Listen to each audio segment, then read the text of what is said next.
Good morning friends, welcome to the Sunday debate. આજે જે topic લઈને અમે આપની સમક્ષ આવી રહ્યા છે ટોપિક છે જીએસટી પ્રેક્ટિશનર્સ. ઘણીવાર મિત્રો એવું લાગે કે આ ટોપિક ખૂબ જૂનો છે, આજે આ ટોપિક ડિસ્કસ કરવાની કે ડિબેટ કરવાની શું જરૂર છે, પણ આઈ થિંક અમારી આ ડિબેટમાં તમને ઘણા એવા પોઈન્ટ્સ મળશે જે જીએસટી પ્રેક્ટિશનર્સ ના સંદર્ભે તમે કદાચ ન વિચાર્યા હોય. સો let's start with today's debate, GST practitioners and whether a advocate, chartered accountant or a cost accountant need to enroll as in GSTP or not. So let's start with the debate. સૌ પ્રથમ મિત્રો, હું આપને અમારા debate ના જે participant છે એમનું ઇન્ટ્રોડક્શન કરાવી આપું. અમારી સાથે જોડાણા છે જેતપુરથી લલિતભાઈ ગણાત્રા એડવોકેટ અને જુનાગઢથી જોડાણા છે Pratikbhai Mishrani advocate. So let's start our debates of today. Friends, GSTP એટલે બેઝિકલી એક એવા પ્રેક્ટિશનર્સ જેમને જીએસટી હેઠળની તમામ કાર્યવાહીમાં ડિપાર્ટમેન્ટ સમક્ષ ઉપસ્થિત રહેવાનો મોકો મળતો હોય છે. હવે કોઈ વધારાના ફોર્મલ ડિસ્કશન વગર હું મારો પહેલો પ્રશ્ન કરીશ લલિતભાઈને. લલિતભાઈ, સ્ટ્રેટ ક્વેશ્ચન ઇઝ કે એડવોકેટ કે ચાર્ટર્ડ એકાઉન્ટન્ટ જીએસટીપી તરીકે એનરોલ થવું ફરજિયાત છે? મારા પોતાના પર્સનલ ઓપિનિયન મુજબ એડવોકેટને કોઈ પણ ઓથોરિટી સમક્ષ હાજર થવા માટે ક્યાંય એનરોલ થવાની જરૂર નથી. જો કે આમાં પ્રોવિઝન કરેલી છે આ લોકોએ કે ભાઈ એનરોલ થવાનું એડવોકેટે તો જ અમે અપિયર થઈ શકશે. કોઈ પણ જીએસટી રૂલ 83 માં જોયું છે કે to appear as an GST practitioner you need to enrol. We are not appearing as an GSTP practitioner. Pratikbhai, શું વ્યૂ છે આપનો? I agree with you Bhavyabhai. એમાં શું છે કે એનો વ્યૂ એ રીતનો આવે છે કે if you want to appear as a GST practitioner તો જ તમારે એનરોલમેન્ટ લેવાનું છે. if you are appearing as a advocate, if you are appearing as a chartered accountant or cost accountant તો તમારે રિક્વાયરમેન્ટ નથી રહેતી. અને ચાર્ટર્ડ એકાઉન્ટન્ટ, કોસ્ટ એકાઉન્ટન્ટ ને પાર્લામેન્ટે જ એક આ રીતની ફેસિલિટી પ્રોવાઈડ કરેલી છે, એમને જ ઓથોરિટી આપેલી છે કે એ લોકો they are the one who are the auditors. They do not need to enroll themselves as a GST practitioner. હા, તમે GST practitioner તરીકે ઓથોરિટીની સામે ના બેસી શકો, એમાં લલિતભાઈ સાચા છે, but it's for GST practitioner. But તમે એઝ ફોર લો સીએ અથવા એડવોકેટ તરીકે ડેફિનેટલી બેસી શકો. As per the advocates act હું ચોક્કસ એ અધિકારી સમક્ષ એડવોકેટ તરીકે બેસી શકું એવું મારું માનવાનું છે. લલિતભાઈ, આ અંગે આપનો કોઈ કાઉન્ટર વ્યૂ? નહીં, હું આપની સાથે એગ્રી છું. એડવોકેટ કોઈ પણ ઓથોરિટી સમક્ષ, અને આ બાબતમાં સુપ્રીમ કોર્ટના અનેક જજમેન્ટ પણ છે કે કોઈ પણ ઓથોરિટી સમક્ષ હાજર થવા માટે એડવોકેટને ક્યાંય એનરોલ થવાની જરૂર નથી. એ થઈ શકે છે. એક વખત સનદ એની પાસે છે એટલે એ કેન અપિયર. આ અંગે કેમ ડાઉટ ને દ્વિધા ઉદ્ભવે છે કે જ્યારે આપણે એમની conditions of approval of GSTP જોઈએ છીએ ત્યારે એ કન્ડિશન્સમાં છે કે person who has pass the examination of law and examination of chartered accountancy. ત્યારે આપણા મિત્ર વર્તુળમાં ઘણીવાર આ ક્વેશ્ચન આવતો હોય છે કે why they put that clause over there. આમાં કોઈ મને ક્લેરિફાઈ કરવા કે હું પોતે એવું માનું છું કે જે વ્યક્તિ એડવોકેટ તરીકે ભણી લે છે પણ સનદ નથી લેતો, એવા લોકોને કવર કરવા માટે આ ક્લોઝ મૂકવામાં આવેલી છે, નહીં કે સનદ ધરાવતા પ્રેક્ટિશનરો માટે.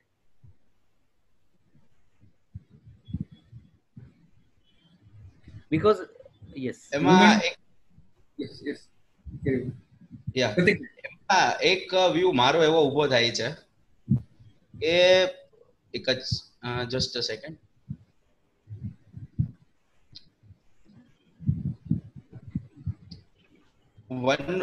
સેક્શન 116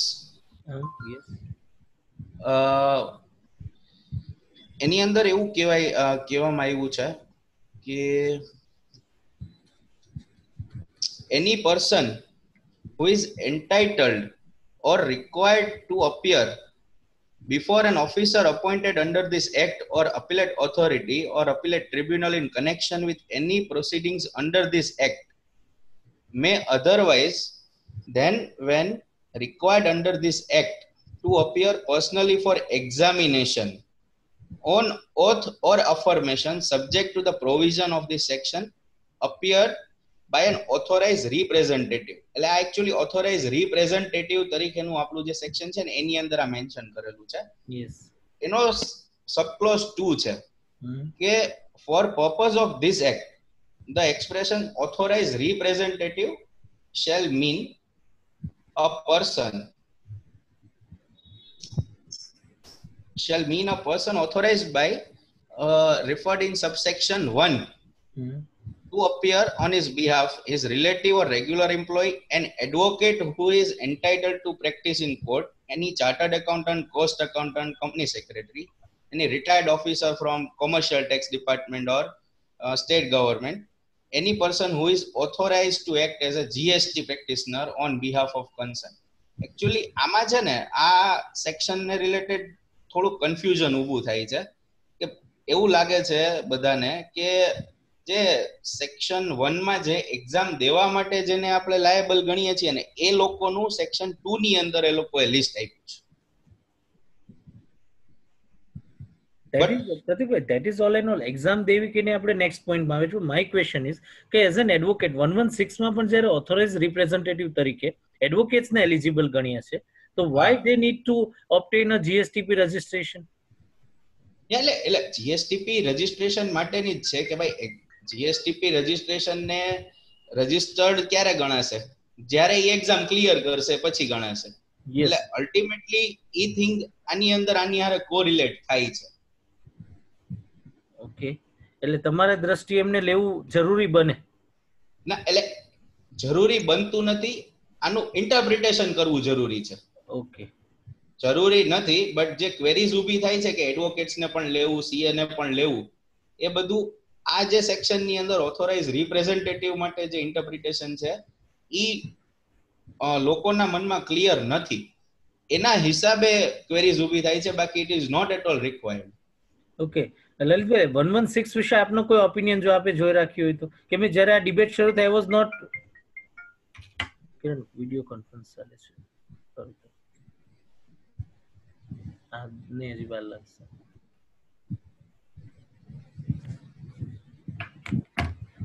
મારું ક્લિયર માનવું છે એડવોકેટ એક્ટ ની તો આપણે વાત કરી કે એડવોકેટ એક્ટમાં આવી કશી કોઈ પ્રોહિબિશન છે નહીં, પણ છતાં પણ એડવોકેટ અને સીએ રજીસ્ટર થવું જોઈએ અને એક્ઝામિનેશન આપવી કોઈ કાયદાકીય રીતે કોઈ પ્રતિબંધિત નથી કે ફરજિયાત છે કે એક્ઝામ આપવી કે નહીં એડવોકેટ ને સીએ માટે, પણ એક્ઝામ આપવાની થાય તો પણ આપી અને એક્ઝામ ક્લિયર કરવી જોઈએ. રજીસ્ટ્રેશન લેવાથી બેનિફિટ છે એવું હું માનું છું, અને એ પણ રિટર્ન ફાઇલિંગ માટે અને એના માટે કે રિટર્ન ફાઇલિંગ તમે એક જ એકાઉન્ટમાંથી કરી શકશો, એના માટે એ બેનિફિટ લેવા માટે આપણે રજીસ્ટર થવું જોઈએ. અને સીએ લોકોમાં ઇસ્યુ કેવો થશે કે જ્યારે ઓડિટ કરવાની વાત આવશે, જેમ અત્યારે આઈટીમાં આપણે જોઈએ છીએ કે એડ સીએ તરીકે એડ કરે છે અને સામેવાળો એસેપ્ટ કરે છે, તો આ બધા જે ઓડિટના ફંક્શન છે એ ઓનલી સીએ ના લોગિનમાં જ અવેલેબલ થશે, તો જ ઓડિટ કોઈ ક્લાયન્ટના એકાઉન્ટમાં આ ફંક્શન નથી આવવાના. ઓડિટનું ફોર્મ જે કઈ આવશે એ ઓડિટરના એકાઉન્ટમાં જ આવશે, જેમ અત્યારે આપણે આઈટીમાં થાય છે એ રીતના. તો આ દ્રષ્ટિએ સીએ પણ રજીસ્ટર થવું જોઈએ, તો જ એને એ ઓડિટનું પ્રોવિઝન એનો બેનિફિટ ને એ વેબસાઇટ થ્રુ મળશે. ઓડિટ વાળા માટે કમ્પલસરી છે. Let us be very sure કે આપણે કોઈ એક્ઝામના કારણે કે આ ન રજીસ્ટર થવું જોઈએ, that is not the main issue, because it is not an exam જે ન ક્લિયર થાય. We should and we can give examination, but તમે એડવોકેટ હોવા છતાં જીએસટીપી ની જે કમ્પેરેટિવલી નીચેની વસ્તુ માટે એપ્લાય થવું કે એપિયર થવું as an GSTP, that is in my opinion not worthy. ને પ્રતિક 116 વિશે મેં ઓપિનિયન ફોર્મ કર્યો એ મુજબ આઈ એમ ક્લિયર કે 116 તો વધારે ક્લિયર કરે છે કે વધારે ક્લિયર કરે છે. Exactly, an advocate is other than GSTP and chartered accountant is other than. But એમાં ક્વેરી ઊભી ક્યાં થાય છે, જે પેલો પોઈન્ટ છે ને 116 નો, એની અંદર એવું લખે છે કે ભાઈ નીચેના ટૂંકમાં જે લોકોને અપીલેટ ઓથોરિટી અથવા ટ્રિબ્યુનલ અથવા ક્યાંય અપિયર થવું હોય તો they have to go through examination on oath or affirmation subject to. હવે થાય છે કે પોઈન્ટ 2 ની અંદર પાછું સબસેક્શન 1 વિશે આપણે વાત કરી લે, that examination and affirmation is regarding the એસએસસીસ, કે સિવાય કે એને ક્યાંય પર્સનલી ઓથ માટે આવવાનું થતું હોય, these they can appear through representative. Yes, અને હવે થાય છે કે એવું કે એને જે પોઈન્ટ 2 છે, સબસેક્શન 2 છે, એને 1 ની હારે કોરિલેટ કર્યો છે.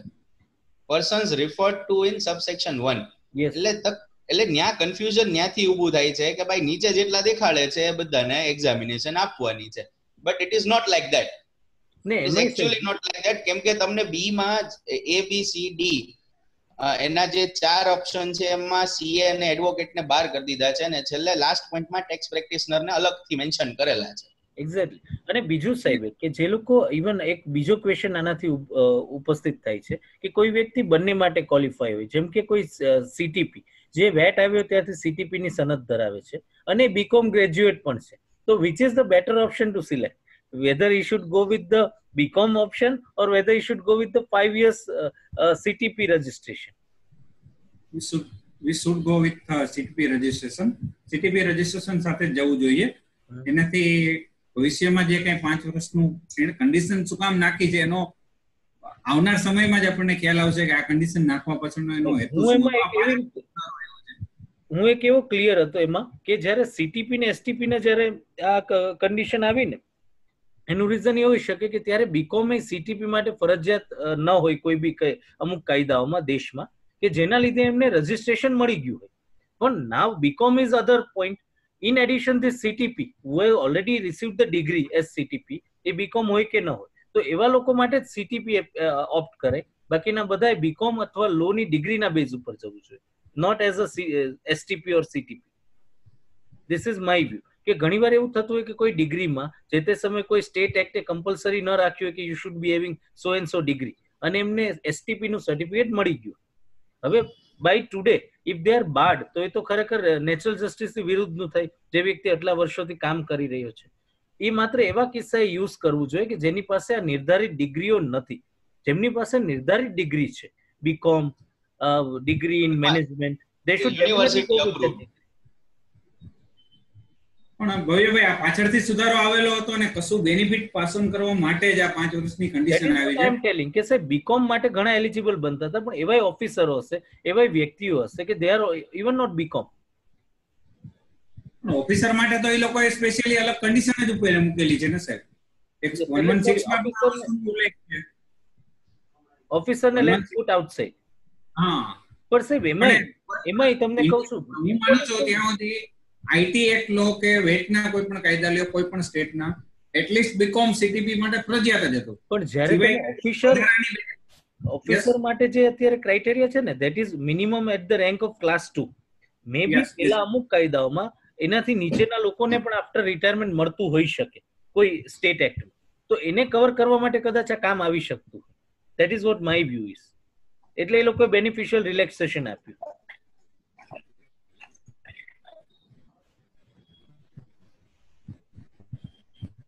મેબી. ચલો let's now come to a very last question કે એક્ઝામ દેવાની જે અત્યારે કમ્પલસરી આવી છે બી પાર્ટ માટે, કે જેમને 5 વર્ષનું પ્રેક્ટિસ ધરાવે છે એમના માટે જ છે, પણ બીજા અન્ય લોકો માટે આ એક્ઝામ આવી શકે? આમાં શું આપનો ઓપિનિયન છે?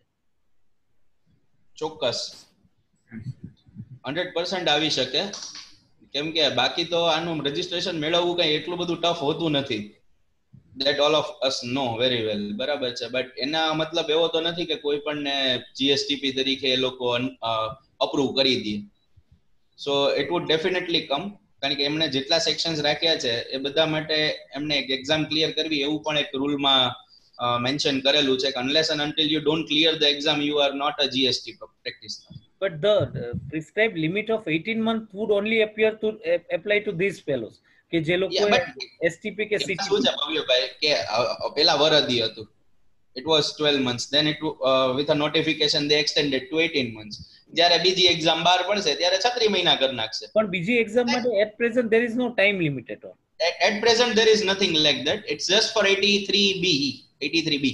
Yes, 83B. એડવોકેટ ને જેમ આપણે ડિસ્કસ થઈ ગયું, એડવોકેટ ને સીએ ને કે રજિસ્ટર થયા વગર અપીયર થઈ શકે છે. પ્રોવિઝન 116 માં ક્લિયર જ છે. આપણે માનીએ છીએ કે એને એક્ઝામ આપવાની જરૂર નથી, તો એને કોઈ કન્ડિશન 18 મહિનાની લાગુ જ પડતી નથી, અને એક્ઝામ એના માટે આવવાના કોઈ ચાન્સ પણ નથી, સ્પેશિયલી એડવોકેટ માટે. આજે આવવાનું છે એ બીકોમ ગ્રેજ્યુએટ ઓર અધરવાઇઝ આ સીટીપી 5 વર્ષ એના માટે જ આવવાની છે. મીન્સ કોઈ be qualified, even law graduate who are not holding sanad, they would fall under that criteria. A Yes, લોકોમાં yes, definitely. a chartered accountant who is not holding a certificate of practice, they have to be GSTP if they want to practice. Friends, I think let us conclusion. એક affidavit વાળો એક question છે, can an officer ask for affidavit? Yeah, it's a very very important question. Affidavit આ જે સુધારો આવ્યો ને એ જૂનમાં આવેલો આ નોટિફિકેશન દ્વારા, અને પાછળથી સુધારો કરેલો છે, અને આપણે ઓલરેડી પહેલા એનરોલ થઈ ગયેલા હતા. ખરેખર આ એક ડિક્લેરેશન એટલે ઓન વેબસાઇટ ઉપર એક ટિક માર્ક થી ડિક્લેરેશન કરવાનું થાય છે. આના માટે કોઈ પણ હવે આપણે ઓલરેડી ફાઇલ કરી દીધું છે, એટલે અત્યારે આ લોકો જે ક્વેરી કાઢીને જે તે ઓફિસર ક્વેરી કાઢી અને એમ કહે છે કે તમે આ એફિડેવિટ આપો, તો આ એફિડેવિટ ઓનલી સાદા પેપર ઉપર પણ માન્ય રહેવું જોઈએ. હું ડિક્લેર કરું છું કે ભાઈ હું આ રીતના છું એમ. એફિડેવિટ આનો મતલબ એવો નથી કે ડિક્લેરેશન શબ્દ મૂકેલો છે. I think declaration word. In fact, friends, હું તો એને આગળ જઈને એક વાત કહું છું કે actually the declaration should not be from us if they are able to prove that I am a person of unsound mind. If they are able to prove that I am a convicted offender, then it is not applicable. It is basically a disqualification for a GSTP, not a qualification. It is basically આ પ્રકારની વસ્તુ માગવી કે હું sound mind નો છું, that is not at all warranted. એટલે આવું કદાચ officer માંગતો હોય તો that is, in my view, they are going by the over the law and logic both. આવું માગી જ ન શકાય. પણ ભવ્યભાઈ આ જે સુધારો આવ્યો ને જૂન મહિનામાં, એ નોટિફિકેશનમાં આ શબ્દો સ્પેશિયલી એને મૂકેલા છે કે જે એપ્લાય કરે છે ને એ લોકો ડિક્લેર કરશે, આઈ ડિક્લેર ધેટ. હું એક જ મિનિટમાં જો મને મળી જાય તો ત્યાં સુધીમાં પ્રતિકભાઈનો કોઈ ઓપિનિયન હોય શું છે? પ્રતિકભાઈ. Yes, hello. Yeah. Am I audible? Yes, you are audible. Actually, I'm having some query with my video, but sound is clear, na? Sound is clear. You are visible right now. Okay, definitely. Thank you. So, in the view, ke apne CTP and that advocates and the affidavit one, મેં જ્યારે મારું પોતાનું registration કરેલું ત્યારે મારા કેસમાં but it was online એ વસ્તુ ક્યાંય અવેલેબલ નહોતી. જસ્ટ એઝ લલિતભાઈ ટોલ્ડ કે ટિક માર્ક આપીને જ આપણે ખાલી આગળ વધી જવાનું થતું હતું. But they are itself a declaration, sir. Yeah, that's a declaration.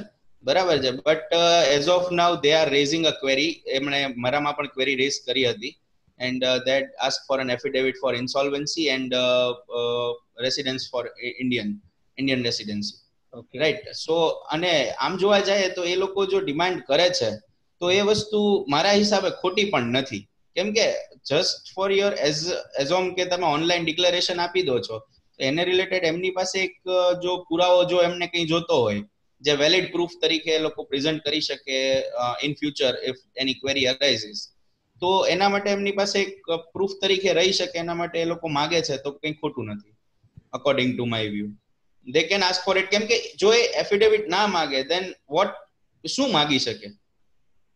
પણ ઇનફેક્ટ કોઈ વ્યક્તિ સાઉન્ડ માઇન્ડ નો છે એના માટે હવે એ વસ્તુ અલગ થઈ ગઈ. બટ તમારી રેસિડેન્સી એ વાત છે આધાર કાર્ડ, મેરા આધાર મેરી પહેચાન. yeah, but they are mainly going for insolvency. જે you are not a insolvent and like that. એનું એફિડેવિટ એ લોકો મેઇનલી માંગે છે કે ભાઈ કઈ નાદારી નોંધાવેલી નથી and no police case is against you. એ લોકો એ ટાઈપનું એક એફિડેવિટ માંગે છે મેઇનલી. પોલીસ કેસ ઇવન હોય તો પણ you are not an convicted offender. Yeah, એટલે means in a broader view. Yeah. So until and unless I am convicted, I cannot be debarred for getting a GSTP certificate. Agree. Because the words is, it should be a conviction. So friends, basically as per Pratik bhai, we should give as far as possible, because officer has his own problem. કે એમને જ્યારે notification આવ્યું છે જે લલિતભાઈ વાત કરે છે ત્યારે એની પાસે કોઈ ઓપ્શન નથી, એને કોઈ ને કોઈ વસ્તુ માગવી પડે. પણ પ્રતિકભાઈ તમને પૂછીશ કે તમને યાદ હો કે જો તમે એપ્લિકેશન કરી હોય ત્યારે ટિક કરાવેલા છે ઓનલાઈન? નહીં, નથી ને ત્યારે ticks not available at that time. Because મારું એનરોલમેન્ટ, મારી જે એપ્લિકેશન મેં કરી હતી, એપ્લિકેશન ખુલી હતી કંઈક 25/6/2017 and I had enrolled myself. I registered myself on 26th of June, on the very second day. Okay. એટલે ત્યારે બહુ લેસર ફેસિલિટીઝ અવેલેબલ હશે અંદર એવું હું માનું છું. Okay. એ વાત અલગ છે કે it got approved later on, but application ત્યારે થઈ ગઈ હતી and it was not like that. ત્યારે એવું કશું અવેલેબલ નતું એમ. તો ફ્રેન્ડ્સ બીજી એક વસ્તુ પણ આ પોઈન્ટ આપણા ડિસ્કશનમાંથી આપણે ક્રિએટ કર્યો કે once I am getting the registration of GSTP, I am getting the એને કેન્સલ કરવા માટે, એને કન્ટિન્યુ કરવા માટે I am giving an examination. But now, once after issuing the GSTP certificate, can they cancel it? Can they ask for this type of details? In my view, no. It is no, actually not, because once your GST registration is approved, માં રૂલમાં જ mention કરેલું છે it is valid until cancelled, અને એમાં કોઈ proper officer તમારું registration cancel કરી શકે એ ટાઈપની કોઈ પ્રોવિઝન એની અંદર નથી. વિધાઉટ એ પ્રોપર રીઝન એટલે એમાં જે આ વસ્તુ ચાર રીઝન છે. ચાર રીઝન છે. એના સિવાય એ લોકો ને once you have received your GST registration, which you already received, Pratik bhai, if I am not mistaken. Yes. So after that, before examination, can they ask for the affidavit? In my view, it's very much not required, because once no, they can ask before confirmation. Yes, before allotting the registration. Registration, yes. So once a person has received a GST practitioner registration, he cannot be asked for providing this affidavit. That is our view, no? I think nobody has any difference in that view. No, I agree. Fine. Lalit bhai, anything more to conclude? આજે એક question એ છે કે આપણે register કરાવી લેવું જોઈએ કે નહીં. આપણે એડવોકેટ છીએ તો સીએ છીએ તો હું માનું ત્યાં સુધી કરાવવું જોઈએ. બેનિફિટ રહેશે, વેબસાઇટ પર એનરોલમેન્ટ કરવાથી બેનિફિટ રહેશે ભવિષ્યમાં. એના માટે વેબસાઇટના બેનિફિટ માટે, બાકી કોઈ એડવોકેટ અને સીએ માટે કોઈ કન્ડિશન લાગુ પડતી નથી કે ભાઈ તમે એક્ઝામ આપો તો તમે અપિયર થઈ શકો. As a representative, authorised representative you can appear. Section 116 સુધી તમે કોઈ પણ જ્યુડિશિયલ ઓથોરિટી સમક્ષ એડવોકેટ હાજર થઈ શકે. Definitely. Pratik bhai, your final words. My final words are relating to Lalit bhai. કે ભાઈ તમારું જે રજિસ્ટ્રેશન છે એ તમારે કરાવવું જોઈએ. એનાથી તમારે ઇન ફ્યુચર જો કંઈ પણ એને રિલેટેડ બેનિફિટ્સ હશે, એને રિલેટેડ તમને વેબસાઇટની અંદર ઓનલાઈન ફેસિલિટીઝ જે રિટર્ન ફાઇલિંગની મળવાની છે એ તમને ઇઝીલી મળી શકે. And everywhere you may C, નવા રજિસ્ટ્રેશનમાં પણ તમે જ્યારે એનરોલમેન્ટ કરો છો ત્યારે તમને GSTP રજિસ્ટ્રેશન નંબર પૂછે છે. they are not asking you CA membership number or advocate membership number. So એના જ્યારે તમને કરવા હશે ત્યારે GSTP હશો તો it would be more better. બાકી as far as tribunals and appellate authorities are concerned, advocate and CA તરીકે તમને કોઈ રોકી નથી શકવાનું. Fair enough. My views are a bit different. As an advocate, I would never like to register as an GSTP. અને even હું register કર્યા પછી પણ number લઈ લઉં તો પણ હું ચોક્કસ આગ્રહ રાખીશ કે રિટર્ન જે તે ક્લાયન્ટના લોગિનમાંથી જ ભરાય અને નહીં કે મારા લોગિનમાંથી. Though there is a specific provision કે કદાચ જે ભૂલ થાય છે it is of the SSC, but still I would prefer કે હું જે રિટર્ન ભરીશ નહીં એમના લોગિનમાંથી જ ભરીશ અને not as a login of my GSTP. But I would rather not like to enroll as an GSTP. Friends, આપણે જે આપણા મેઇન પોઈન્ટ્સ હતા એને કન્ક્લુડ કરીએ. First thing, an advocate and chartered accountant or a cost and management accountant and a company secretary does not need to appear and apply for the GSTP certificate mandatorily. They can practice by the respective act itself. Secondly, friends, કે જ્યારે GSTP નું registration certificate allot કરી દેવામાં આવે છે પછી આ ટાઈપના જ્યારે આપણને એફિડેવિટ સોન કરવાનું કહેવામાં આવે છે, in our common view it is not proper conduct. If they want to ask for the certificate, it should be before giving the certificate of GSTP and not after that. Lalit bhai, આ સિવાય કોઈ conclude કરવા જેવી બાબત લાગતી હોય તો તમને? મેં જે વાત કરી હતી કન્સેન્ટની, આ જે સુધારો આવ્યો ને એ 10 જુલાઈ 2017 થી લાગુ પડે છે એવું 13 જૂન 2018 ના નોટિફિકેશનમાં આવ્યું છે. અને એમાં વર્ડિંગ શબ્દ જ મૂકેલા છે કે I declare that, I hereby declare that I am a citizen of India, I am a person of sound mind, I have not been, આ એક ટિક માર્ક જ હતું જે ત્યારે જે તે ટાઈમે વેબસાઇટ ઉપર અવેલેબલ નથી, પણ હવે જે એપ્લિકેશન કરશે તેને આ સાથે ઓનલાઈન લાઈવ ટિક માર્ક જ હશે વેબસાઇટ ઉપર કે હું આ જાહેર કરું છું. So that is an easy and bit logical process. અને બીજું આપણે હું તમારાથી એક કાઉન્ટર વ્યૂમાં એ છું કે આપણે આપણા એકાઉન્ટ ક્રિએટ કર્યા પછી આપણા એકાઉન્ટમાંથી રિટર્ન અપલોડ કરવા જોઈએ, કારણ કે એક્ટમાં બહુ ક્લિયરલી આ વસ્તુ લખેલી છે. હું સેક્શન પણ આપું તમને. બહુ ક્લિયરલી વસ્તુ લખેલી છે. 47(2) 48 છે. 48. હા, 48 ક્લિયર લખેલું છે કે તમારી કોઈ પણ પ્રકારની જવાબદારી થતી નથી. Okay. Pratikbhai, anything to conclude? No, bas, that's it. That's it. Friends, I thank Mr. Lalit Ganatra and Pratik Mishrani to always be present in our debate. And we thank our viewers to be with us. Thank you very much.